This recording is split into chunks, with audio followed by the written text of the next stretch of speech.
장마가 또 후덥지고 더위가 진행되는 요즘에도 불구하고 우리 사랑하는 성도님들 지난 한 주간 편안히 잘 지내셨습니까? 저도 우리 하나님께서 은혜를 주시고 또 우리 성도님들이 간곡히 기도해 주셔서 지난 한 주간 건강히 또 하나님의 은혜로 잘 지내었고 오늘 주일 이렇게 말씀을 전할 수 있게 되어서 감사하게 생각을 합니다.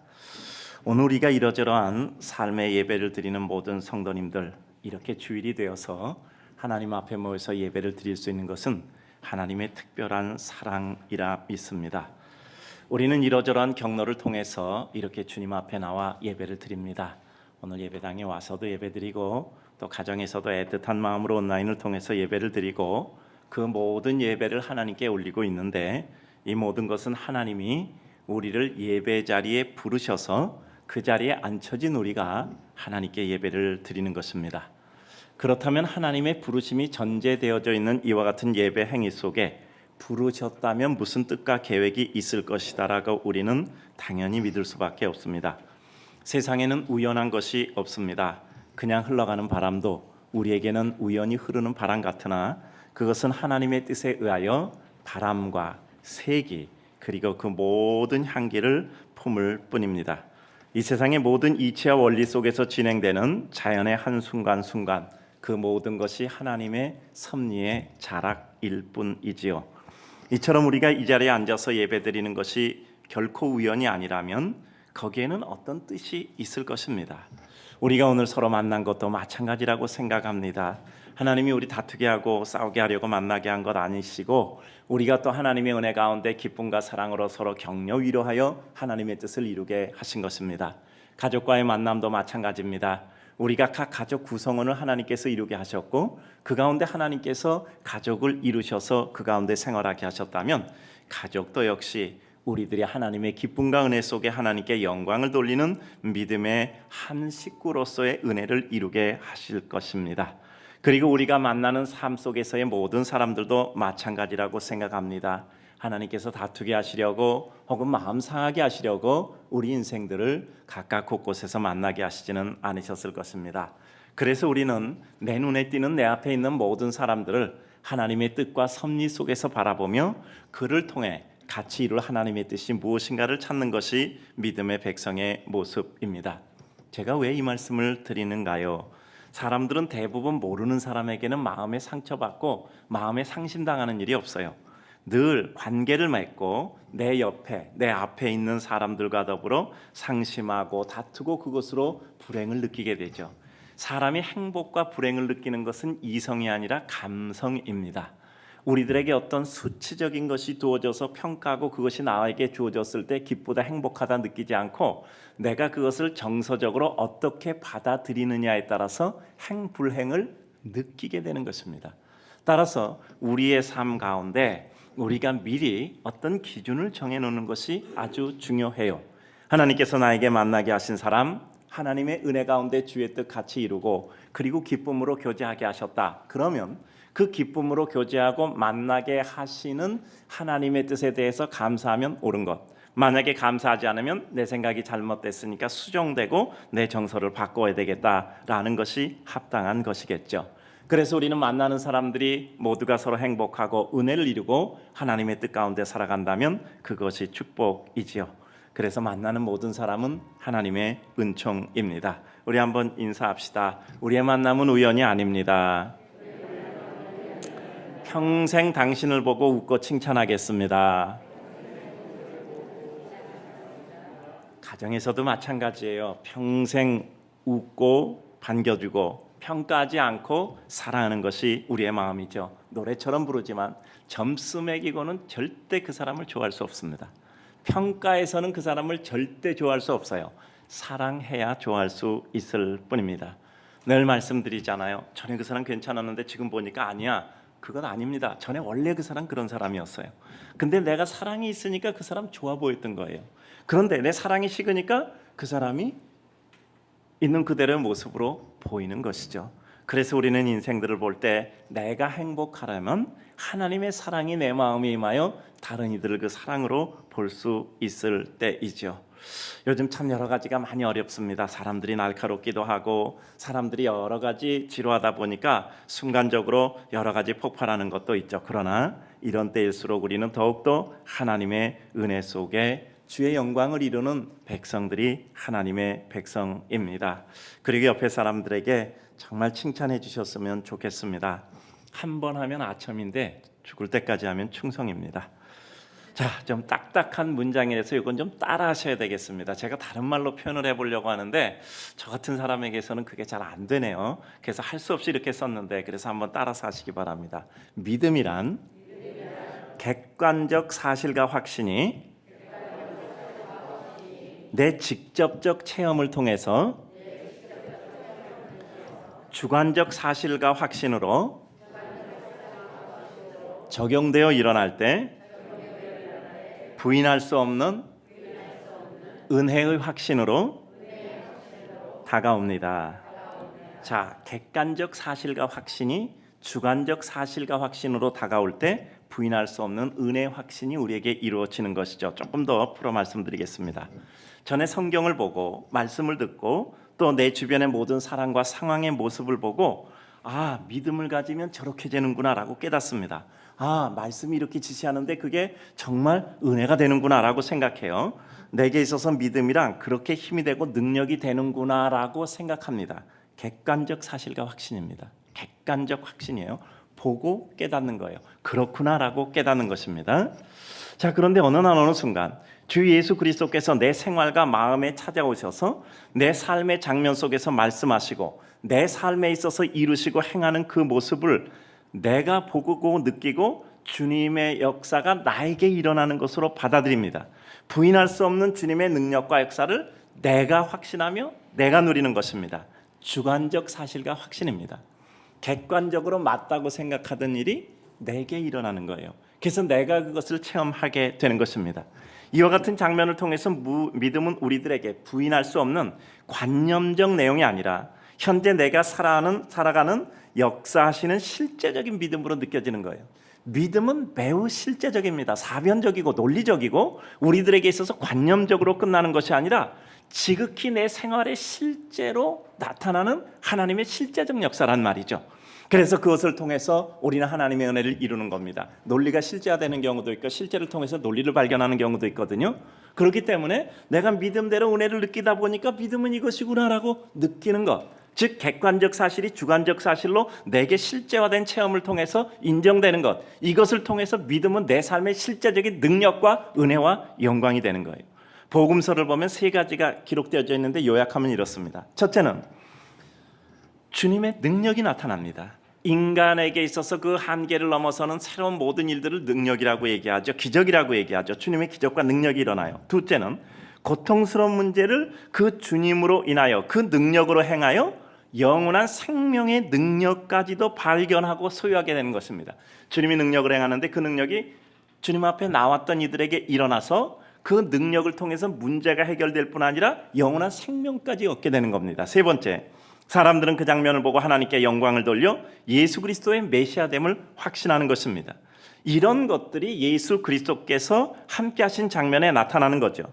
오늘도 주님이 살아계시다면 우리에게는 이 세 가지가 일어납니다. 주님의 놀라운 역사의 행하심, 그것이 내게 일어나는 거죠. 두 번째, 그것을 통해서 내 고통이 해결되고 그 고통이 해결되는 과정 가운데 내가 영원한 생명의 구원의 역사를 내가 소유하고 체험하고 지속화시켜 주의 영광이 나에게 나타나는 거죠. 세 번째, 하나님의 영광이 그와 같은 사건을 통해서 선포되는 겁니다. 소위 말하는 내가 하나님께 영광을 돌릴 수 있는 백성으로 사용되고 있는 거죠. 바로 이런 것들이 우리 삶 속에 나타나는 겁니다. 저는 그래서 가장 중요한 것 중에 하나가 객관화된 믿음을 넘어서 주관화된 믿음이에요. 객관적 믿음이 아니라 주관적 믿음이에요. 그러니까 내게 있어서 믿음이 그렇구나라고 옳다, 맞아, 그것이 그래 라는 영적 논리로서 인정될 뿐 아니라 내가 그것을 체험하고 나의 실제적인 힘으로 느끼며 살아가는 거예요. 오늘의 말씀을 생각해 봅니다. 오늘의 본문은 베데스다, 직역하면 긍휼의 집, 자비의 집이라고 하는 성전에서 가까운 연못가에서 38년 된 병자가 등장합니다. 천사가 내려와서 물을 움직이면 가장 먼저 들어가는 사람이 낫게 됩니다. 그런데 이 사람은 38년 된 환자로서 잘 못 움직이니까 다른 사람이 그를 도와줘서 그 물에 넣어주면 나을 수 있는 기회가 있습니다. 근데 자기도 움직이지 못할 뿐 아니라 이 사람이 참 안타까운 것이 다른 사람이 그를 도울 사람이 없어요. 그래도 이 사람은 소망을 가지고 혹시나 하고 긍휼과 자비를 입을까 해서 소망을 포기하지 못하고 그 연못 주변에 대기하고 있는 것입니다. 어찌 생각하면 집에 있으면 소망도 없기에 은혜가 일어나는 장면을 구경이라고 라도 하고 싶었던 것이겠죠. 그러던 중 주님을 만나게 되고 역시 주님을 만나니까 능력과 역사가 이루어지잖아요. 능력과 역사 속에 그가 고통을 해결하잖아요. 그 고통의 해결을 통해서 그는 영원한 생명과 구원의 역사를 이루게 되고 그것을 통해서 하나님께 영광을 돌리는 이와 같은 복음 사역 속에 나타나는 것들이 그대로 드러나는 내용입니다. 오늘 본문의 내용에서 우리는 희미한 삶의 소망을 가진 인생이 주님만 만나 그의 어두움을 정리하고 전혀 다른 새 삶으로 일어나는 모습을 통해 우리 삶의 현재를 조명해 살펴보려고 합니다. 먼저 소망은 있으나 그 소망을 이룰 수 없는 힘없는 자의 아픔이 등장합니다. 가련한 이들이 즐비한 이 세상의 삶이죠. 오늘 5장 3절을 보면 그 안에 많은 병자, 맹인, 다리 저는 사람, 혈기 마른 사람들이 누워 물의 움직임을 기다리니. 그래요. 가련한 사람이 이 세상에 너무 많죠. 가련하지 않은 인생이 어디 있겠습니까? 인생이 품고 있는 근원적인 고통의 무게는 누구나 다 가지고 있어요. 인생은 져야 될 짐이 있고 가야 될 곳에 대한 의무와 책임이 있습니다. 그러나 우리는 답답해도 오히려 그 답답함을 사랑해야만 살 수 있습니다. 이 세상이 고통스럽기만 하다면 우리는 정말 너무 힘든 거예요. 고통스러운 세상 속에 고통의 의미를 파악하고 그것을 통해서 이루실 하나님의 뜻과 계획을 발견했을 때 비로소 우리들에게 소망이 생기는 것이죠. 내게 주어진 삶의 아픔은 고통을 참을 뿐 아니라 그 자체를 의미 있는 하나님의 뜻과 계획으로 이해하여 내 삶을 사랑하고 의미 있게 받아들일 수 있을 때 비로소 우리들에게 하나님의 은혜빛이 비치는 것이죠. 어차피 우리 인생은 죄로 말미암아 낙원에서 추방되어 영원히 수고와 땀을 흘려야 애를 써야 살 수 있는 것입니다. 그 가운데 예수 그리스도를 만나 우리는 소망을 가졌을 뿐입니다. 우리의 출발은 여기서 시작되어 기쁨을 찾아가는 구도자의 행렬에 들어서게 되는 것입니다. 내 인생 왜 이렇게 짜증나 하지 않고 짜증나는 것이 인생인데 내 인생에 이렇게 기쁜 때도 있구나라고 생각하며 하나님이 주신 은혜의 순간순간들을 발견하게 되는 것이죠. 무엇인가 하다 오늘 예배 드리다가 무엇인가 좀 마음에 안 드는 것이 있다거나 무슨 일을 하다가 여러 가지 마음에 안 들고 사람을 봐도 마음에 안 들 때 우리는 모든 일의 완벽만을 생각하지 않고 부족한 것은 이와 같은 우리의 시작이다 생각하고 우리가 이렇게 생각해도 저렇게 생각해도 우리가 부족하지만 그럼에도 불구하고 이것은 하나님이 이것을 온전히 채우시라는 은혜라고 생각하는 것이 우리들에게 더 나은 것입니다. 저는 요즘 곰곰이 생각할 수밖에 없어요. 이 세상에 있는 이 수많은 사람들, 이 수많은 사람들의 여러 가지 어려움과 고통을 어떻게 해결할까? 그들의 모든 어려움을 물질적으로 채워주고 그들의 모든 부족함을 지식으로 채워주고 그들의 모든 부족함을 이와 같은 마음의 정서적 설득을 통해서 무엇인가 갈 수 있는 길을 제시해 준다고 해서 그들의 모든 것을 해결해 줄 수가 없어요. 세상의 모든 것을 가지고도 모든 사람을 다 공평하게 채워줄 수가 없어요. 여러분, 모든 사람에게 100개씩 다 나눠줬어요. 일정 시간 지나면 그 모든 사람이 100개씩 다 가지고 있을까요? 천만에요. 지금 같은 것으로 다시 재편될 겁니다. 절대 모든 상태가 유지되지가 않아요. 모든 사회 속에서는 항상 움직이게 되는데 움직임이라는 게 균등하게 움직여지지가 않잖아요. 그러니까 결국 또 다른 구조로 재편될 수밖에 없어요. 그러면 지금과 같은 구조로 반드시 또 흘러가게 되는 거예요. 그래서 인간은 모두가 똑같을 수 없어요. 그러니까 이와 같은 각각 다를 수밖에 없는 상황과 구조 속에서 우리 인생들이 모두가 행복할 수 있는 길은 결국 한 가지밖에 없어요. 예수 그리스도예요. 각각 다른 상황도, 각각 다른 여건도, 각각 어떤 사람은 몸이 아프고 어떤 사람은 건강하고 어떤 사람은 슬프고 어떤 사람은 기쁘고 이와 같은 모든 생로병사를 거치는 삶의 과정 속에서 겪는 애환 속에서 모든 사람이 기뻐할 수 있는 것은 결국 예수 그리스도밖에 없어요. 그래서 우리는 예수 그리스도를 본질이라고 얘기하잖아요. 본질이 뭐라고 말씀드렸죠? 어느 자물쇠나 다 풀 수 있는 열쇠라고 말씀드렸잖아요. 마스터키죠. 어느 문제나 풀어갈 수 있는 유일한 본질이 되는 키는 예수 그리스도란 말이에요.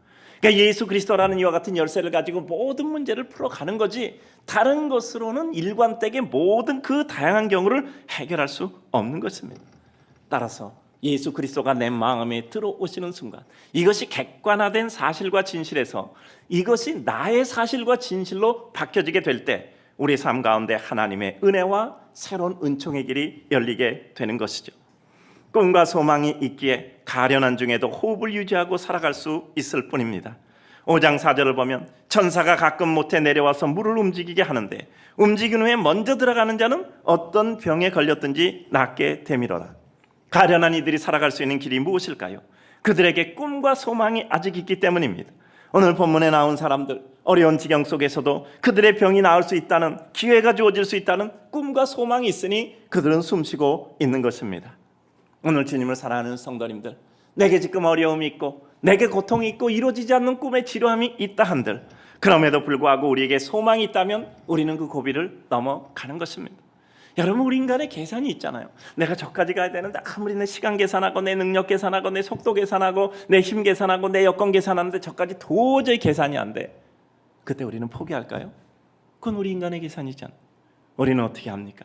정말 내가 갈 수 있는 데까지는 굴러서라도 기어서라도 내가 정말 어떻게 굴러서라도 거기까지 가야 돼요. 내 힘이 있는 한은. 근데 하나님께서 우리를 긍휼히 여기시는 그 시점이 있단 말이에요. 그래서 거기까지 가시면 이제 끝이야, 나는 끝이다. 끝이 아니라 거기서 하나님이 천사의 날개 위에 우리를 태워서 내가 가려고 하던 그 지점까지 우리를 태워서 가시는 겁니다. 여러분, 그러면 그것은 무엇을 의미합니까?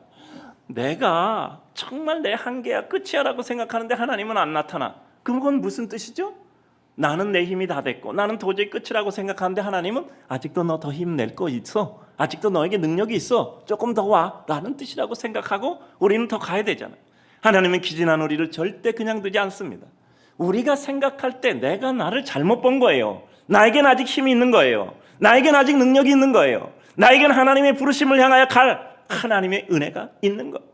그럼 거기까지 가는 겁니다. 어디까지요? 하나님이 나를 만나 주실 때까지. 몸부림치면서라도 갈 때 마침내 하나님께서 우리를 만나 주시는 시점이 있어요. 그 시점이 어떤 점이라고요? 우리를 불쌍히 여기시는 시점이에요. 우리를 긍휼히 여기시는 시점이에요. 어느 날 하나님이 우리 인생들을 불쌍히 여기시는, 긍휼히 여기시는, 내가 돕지 않으면 견딜 수 없다고 우리 인생을 생각하는 그 긍휼의 시점이 있단 말이에요. 그 긍휼의 시점까지 나가는 겁니다. 우리는 거기까지 가면 되는 것이, 저 뒤까지 가림이 없어도, 우리는 거기까지 계산이 안 나와도 우리는 낙심할 필요가 없는 것이죠. 하나님은 그래서 우리에게 감당할 시험만 주십니다. 모든 색깔은 빛의 고통의 산물이라는 독일의 문호 괴테의 말이 있습니다. 빛은 고통의 산물, 모든 색깔은 빛의 고통의 산물. 빛이 고통 중에 빚어진 결과가 아름다운 자연 만물의 색깔이라는 거예요. 고통은 인생의 걸작을 만들어내죠. 많은 예술가들, 그들의 슬픔, 그들의 모든 가슴 아픔과 저림이 그들이 표현하는 시와 소설, 그림, 음악이 된 거죠. 고통을 통해서 인생은 깊어지고 더 큰 은혜의 거목으로 자라게 되죠. 상처가 많았던 나무가 자르면 더 아름다운 무늬가 남는다고 하지요. 고통은 그것을 소화시켜서 우리 인생을 의미 있고 아름답게 만드는 것입니다. 그 고통을 견딜 수 있고 기다릴 수 있는 힘이 뭐죠? 소망입니다. 그래서 믿음의 백성은 고통 중에도 마지막을 포기하지 않고 하나님께 나와 간구하는 거죠.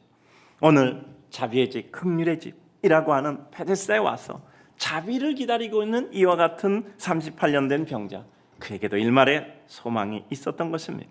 오늘 우리가 예배 드리는 이 자리에서, 각 가정에서 하나님의 자비 없이 살 수 있는 사람이 누가 있겠습니까? 이런 생각합니다. 어떤 일이 안 돼요. 하나님이 나에게 무엇인가 더 원하시는 것이 있나 보다. 아니면 나를 수정하라는 뜻이 있나 보다. 내가 무엇인가 부족했나? 생각이 잘못됐나? 내가 어떻게 하면 될까? 생각하라는 하나님의 뜻이겠죠. 그럴 때 이렇게 하십니까? 하나님, 때로는 이것이 내 모습입니다. 아무리 애써도 이것밖에 안 됩니다. 이것 가지고 하나님 하실 수 있으면 어떻게 해보세요. 이제는 하나님께서 어떻게 하셔서 저를 통해서 주의 뜻을 이루게 하소서. 늘 말씀드립니다. 우리는 하나님께 내 모습 이대로 주받아옵소서라고, 나 도저히 더 이상은 안 됩니다라고 주님께 이 모습이라도 받아주십시오 하고 주님 앞에 나가면 하나님은 우리를 그 모습 그대로 받으시되 사용은 그렇게 안 하세요. 하나님께서 다시 빚어서 다시 만들어서 하나님의 뜻대로 사용합니다. 이런 생각하면 안 돼요. 내가 이 모양 이 꼴로 내가 무슨 하나님의 일을 하고 하나님의 뜻을 이루겠는가, 그렇게 생각하시면 안 돼요. 하나님은 이 모습대로 그대로 우리를 받으셔서 하나님이 우리를 정갈하게 만드시고 정화시키고 강화시키셔서 하나님의 아름다운 작품으로 만드셔서 사용하십니다. 하나님은 능력 있는 자 뽑지 않으셨고 하나님은 무능한 자를 뽑아서 능력 있게 만들어서 사용하신 것이 하나님의 말씀에 나오는 성경의 역사였습니다. 오늘 주님을 사랑하는 성도님들, 우리로서 할 수 있는 최선의 일, 비록 날아갈 수는 없어도 우리는 벼랑 끝까지 가서 그 벼랑 끝에서 하나님이 받아주실 것을 믿고 하나님의 품을 향하여 뛰어내리는 것이 우리의 일인 것입니다. 그래요, 벼랑 끝까지는 올라가셔야죠. 그리고 우리는 뒤에서 밀려서 떨어지지 말고 오히려 하나님의 품 안으로 뛰어내려야 합니다. 사실 어떻게 생각해보면 우리의 발견이란 내 한계의 발견이에요. 늘 그러잖아요. 신인식, 하나님을 깨달으면 자인식, 나를 깨달아요. 신인식과 자인식, 그것은 당연히 동시에 일어나잖아요. 하나님을 깨닫고 보니까 내가 보이는 거야. 그러니까 내가 나를 발견하는데 이건 뭐죠? 나의 나 발견은 나의 한계의 발견이에요. 그러니까 주여 나를 떠나소서 나는 죄인이로소이다. 자기의 죄성과 한계를 발견하게 되는 것이지요. 그때 비로소 보이는 게 뭐죠? 내가 너로 사람 낚는 어부 되게 하리라. 비로소 우리의 사명의 길이 보이는 거예요. 그래서 우리가 어느 날 하나님을 보니 나의 한계를 깨달을 때 그때는 나의 한계로 물러앉는 것이 아니라 비로소 내게 새로운 길이 열리게 되는 것이죠. 오늘도 우리는 언제 은혜가 임할지 모르니 날마다 나와 있는 것입니다. 시간 지나 보면 그 날마다 나와 있는 사이에 나도 모르게 은혜의 이슬을 맞아 거룩하게 된 내 모습을 발견하게 되죠. 그 가련한 자의 모습 중에 하나인 우리. 5절을 보면 거기 38배 된 병자가 있더라. 7절을 보니 병자가 대답하되 주여 물이 움직일 때 나를 못에 넣어주는 사람이 없어 내가 가는 동안에 다른 사람이 먼저 내려가나이다. 오래 고통을 당하는데 그 마음속에 안타까운 슬픔이 있죠. 도울 사람이 없는 겁니다. 하지만 그는 지쳐있고 실망할 이유가 있지만 그래도 소망 속에 기다리고 있는 것입니다. 그가 인생을 살아가는 그물은, 인생을 향하여 던질 수 있는 그의 삶의 그물은 구멍이 뚫려진 그물이에요. 그는 그 그물을 던져봤자 구멍이 뚫려져 있어서 거기 아무것도 못 잡는다는 거 알아요. 내가 여기서 기다려도, 내가 그렇게 기다려도 나를 못에 넣어줄 사람이 없어서 나는 날 수가 없다는 거 알아요. 그런데도 그는 그 그물을 손에 쥐지 않고는 하루도 숨 쉴 수 없어서 그 그물이라도 손에 쥐고 있는 겁니다. 이게 우리의 삶이 아닙니까? 아무리 해도 내가 무엇인가를 이룰 수 없다고 생각하지만 그래도 그 그물을 버릴 수가 없어서 그거라도 붙들고 있어야 소망의 그림자도 되어 내가 숨쉬고 살아있을 수 있다고 생각해서 우리는 그 작은, 우리는 희미한 소망을 잡고 있잖아요. 그런데 그때 새로운 반전의 역사가 나타나잖아요. 바로 주 예수 그리스도의 등장이시잖아요.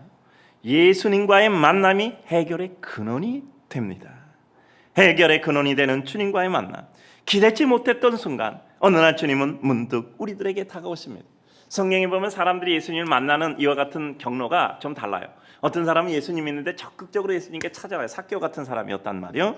그리고 어떤 사람은 또 이렇게 귀신 들렸던 딸을 가지고 있는 수로보니게 여인, 귀신 들린 아들 데리고 있는 아버지처럼 예수님께 직접 찾아온 사람이 있어요. 어떤 경우는 예수님이 지나가다가 그는 아무 생각 없었는데 예수님이 가다가 그를 만나요. 또 어떤 경우에는 예수님께서 또 나사로처럼 직접 가시기도 하고요. 그런데 거기 나타난 하나님의 능력, 주 예수 그리스도의 능력이 너무 커서 사람들이 어떤 경로를 통해서 왔는지는 별 의미가 없어요. 그래요. 오늘 환자처럼 생각도 못했는데 주님께서 다가와 만나주시기도 합니다.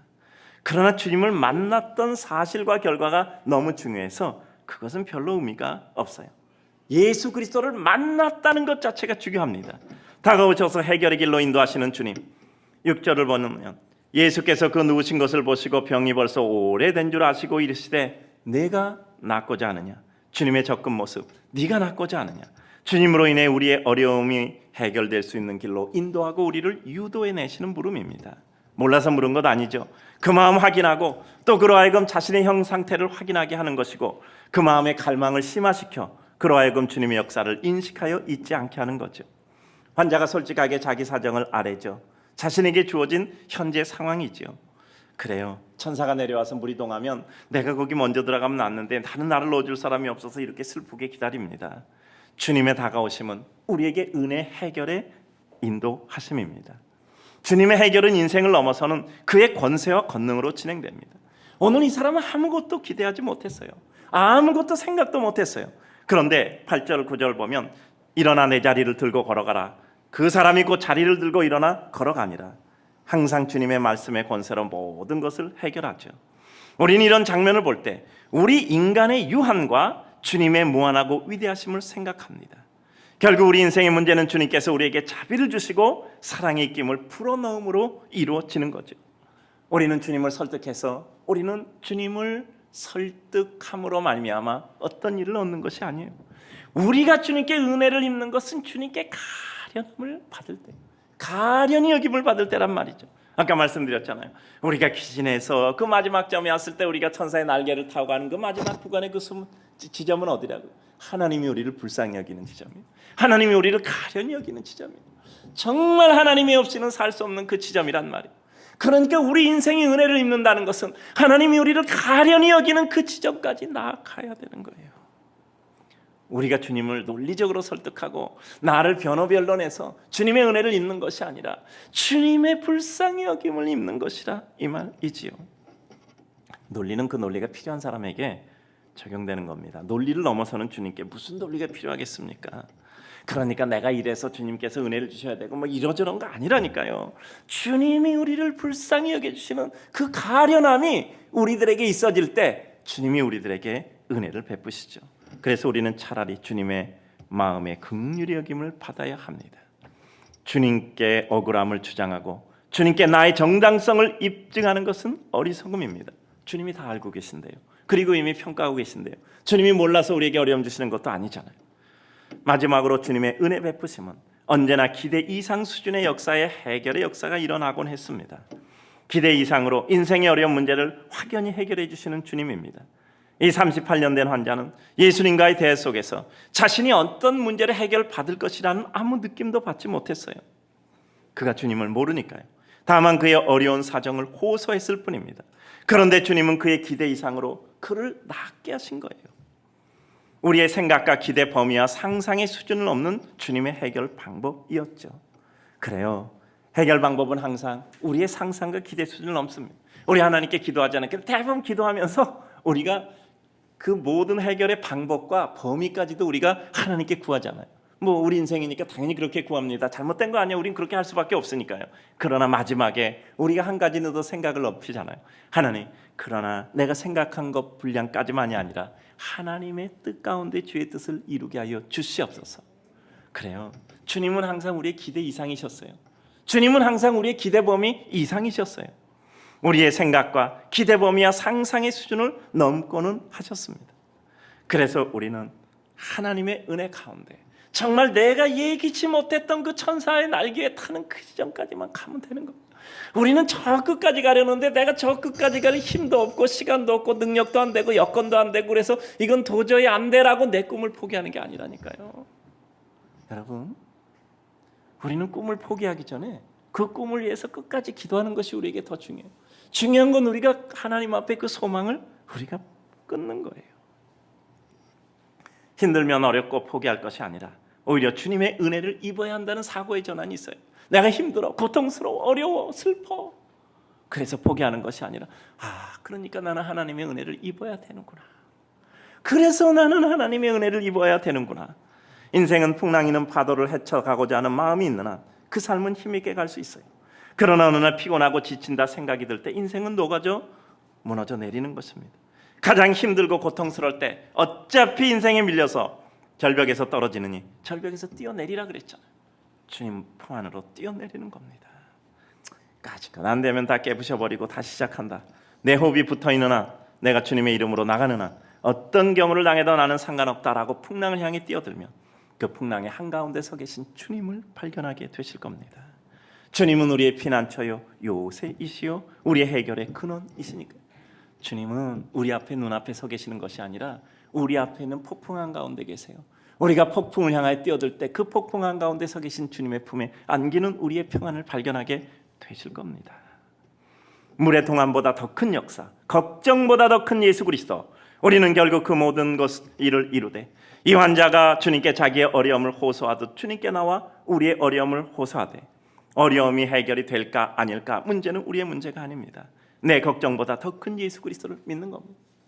저도 목사로서 우리 성도님들 위해서 기도할 때 정말 그렇게 기도해요. 뜨겁게 기도합니다. 정말 기도하면 낫는다고 믿고 기도해요. 그거 안 나면 어떻게? 이런 생각은 안 합니다. 그건 주님의 몫이에요. 그건 주님의 몫이에요. 그건 우리의 몫이 아니에요. 우리는 믿고 기도하는 거예요. 그건 주님의 몫이에요. 우리가 예수님 아니잖아요. 우리는 예수님께 기도하는 자잖아요. 우리는 하나님의 백성이지 우리는 하나님이 아니잖아요. 우리는 하나님의 결정을 받아들이는 것뿐입니다. 믿음이라는 것은 무엇일까요? 지금 주님이 나를 보시고 나보다 나를 더 잘 아시고 나보다 나에 대해서 더 크게 걱정하시며 내게 가장 크고 기이한 일을 베푸신다는 확신을 가져야 돼요. 믿음이 좋다는 것은 무엇을 말할까요? 어려움 중에도 주님의 도우심을 바라보며 인간의 아전인수가 아니라 그 어떤 경우에도 하나님은 우리를 향하여 어떤 뜻이 있어서 이 일을 계획하셨다라고 믿는 것입니다. 그 가운데 주님이 우리에게 원하시는 최고의 순간을 보내는 것이죠. 이제 정리해 봅니다. 우리 성도의 삶은 죽음을 통해서 부활의 능력을 체험하고 다시 일어나는 삶입니다. 죽음의 횟수가 많고 다양할수록 우리 삶의 부활의 능력도 더 깊어지고 다양해질 것입니다. 세상의 모든 아름다움은 고통의 산물이에요. 부활이 죽음이란 어둠과 고통을 통해 이루어졌듯이 우리의 환희도 견딜 수 없는 고통을 통해서 이루어지는 거죠.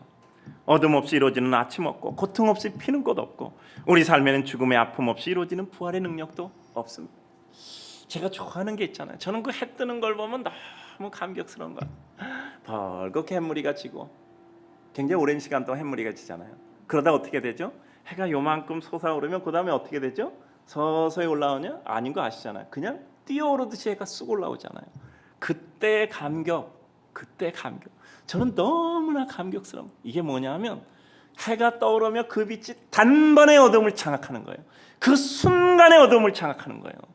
그래서 모든 사물에게 형상을 되돌려주고 모든 사물에게 그 색깔을 되돌려주는 겁니다.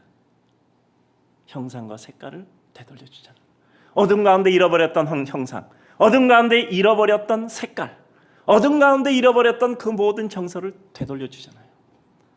여러분, 예수 그리스도께서 우리 마음에 오셔서 우리에게 하나님의 은혜와 권능과 은총을 주시는 한 어둠 속에 잡혀있던 우리의 영들이 어둠 속에 갇혀있던 우리의 삶이 하나님의 은혜로 말미암아 그 빛을 받는 순간 우리는 하나님의 형상을 되찾고 우리는 하나님의 향기를 되찾고 우리는 하나님의 색깔을 되찾는 겁니다. 그때 우리들에게 새로운 능력이 일어나는 거예요.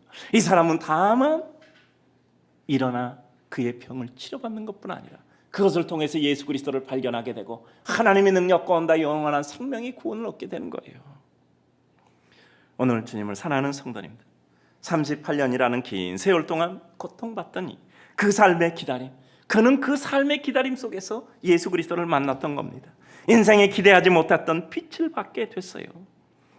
성경의 많은 장면을 보면 주님의 은혜와 능력을 체험한 사람들, 그 삶에 부인할 수 없는 예측지 못했던 일들이 열려지게 되는 것입니다. 사마리아 수가성 우물가 여인, 예수 그리스도를 만나 영원한 생수를 발견해내고 그 삶이 바뀌어졌잖아요. 삶의 목적 바뀌어졌다고 했죠. 물동이고 물길로 왔다가 먹고 살려고 왔다가 나가서 다른 사람들을 주님 앞으로 데려오는 일을 하게 됐잖아요. 목표가 달라지고 뭐죠? 그 다음에 정서가 달라지잖아요. 사람 피해 다닌 사람이 사람을 찾아가서 적극적으로 사람에게 대화해서 예수 앞으로